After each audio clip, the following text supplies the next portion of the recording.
Dr. Leon Stutzman, aka Doc, with another one of these little videos designed to help you to get through these strange days in which we find ourselves in these yet remain strange days indeed. I'm talking this week about 7 steps to an overcoming faith. Find the Bible promise, make the promise yours, confess the promise, visualize the results, act in faith.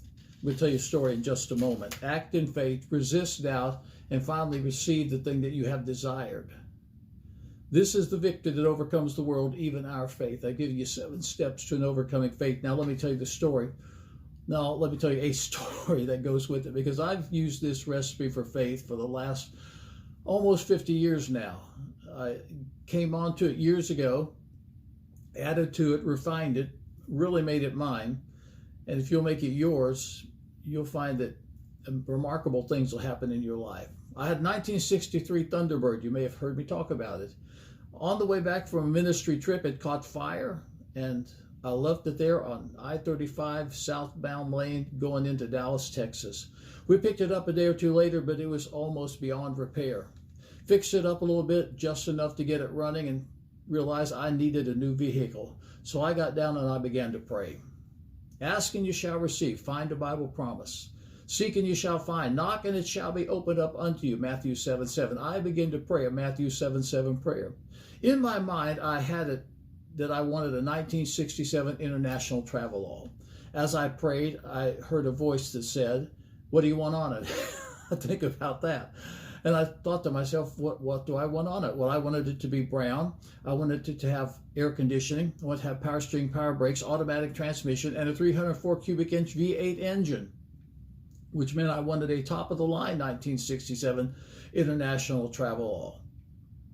I made that a matter of prayer. I began to visualize it. I could see it in my spirit. I'd claimed the Bible promise. I'd made the promise mine. I confessed the promise, began to visualize the promise, and the next day in prayer, I heard a word, go find your car. I called up my then girlfriend, now wife of many, many years. She and her mother took me around to the international lots in the Dallas area. We went to the first lot in Irving, wasn't there. Went to downtown Dallas, the big lot, it wasn't there. I wasn't discouraged, because you remember, you have to resist doubt. I said, well, there's only one more lot, it's got to be there. So we drove all the way over to Garland, Texas, to come upon the international lot that was closed.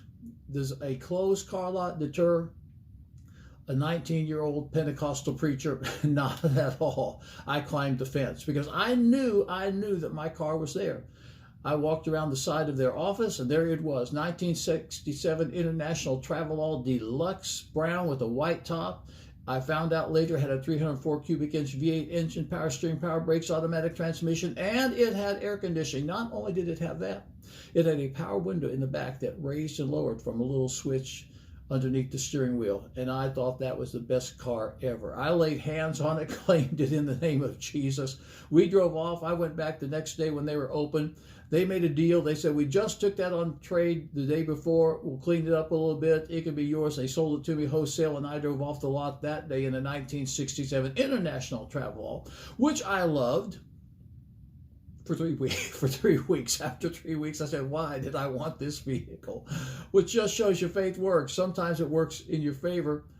Sometimes, if you're not real careful, you might get something you really don't want. Exercise your faith wisely, and good things will happen in your life. I learned something out of that experience. I learned to exercise my faith wisely. See, that's the problem with the recipe. Recipes don't always turn out the way that you expect them to turn out. But if you follow the recipe, you'll find an overcoming faith beginning to manifest in your life. You'll see good things happen in your life. And remember, when you ask wisely. This Sunday at Aspire Church, it is going to be powerful. I'm sharing a message that I'm calling the message of the mustard seed. Jesus said, if you have faith as a grain of mustard seed. What does that actually mean? It doesn't mean what a lot of people think. It doesn't mean the size of a grain of mustard seed. It means as a grain of mustard seed. I'll share with you some principles that will help you to have the kind of faith that will get results in your life. And after all, isn't that what you want? You want faith that gets results in your life. Catch it live on the live stream at AspireChurch.tv. Catch it on Facebook, Aspire Church TV. Aspire Church TV, that's Facebook. AspireChurch.tv, that's live stream Sunday morning, 10 o'clock. Eastern Standard Time. It's going to be powerful. It's going to be positive. It'll help you to experience God's best in your life.